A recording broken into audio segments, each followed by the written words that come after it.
अस्सलाम वालेकुम दोस्तों, तव्हांखे तकरार ड्रामे जी बहितरीन अपडेट ॾींदासीं। अचण वारे हफ़्ते में जेको क़िस्तूं ईंदियूं उन्हनि में हिकु वॾे पैमाने ते चेंजिंग थी वेंदी।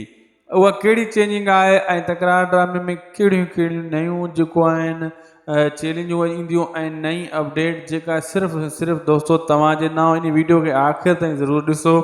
महिरबानी करे उदासी टीवी यूट्यूब चैनल खे बि ज़रूरु सब्सक्राइब कयो। हलूं था पंहिंजे अपडेट जी तरफ़। दोस्तों मां तव्हांखे ॿुधाईंदो हलां वाज़े करे त हाणे नए हफ़्ते में हिकु नई क़िस्म जी तव्हां चेंजिंग ॾिसंदो। दुश्मन जेका आहिनि दोस्त थियण जी कोशिशि कंदा, दोस्त जेका आहिनि वरी दुश्मन थियण जी कोशिशि कंदा। इन कशमकशा में दोस्तों काफ़ी सारो जेको आहे मटीरियल तव्हांखे अनसिस्टम नज़र ईंदो।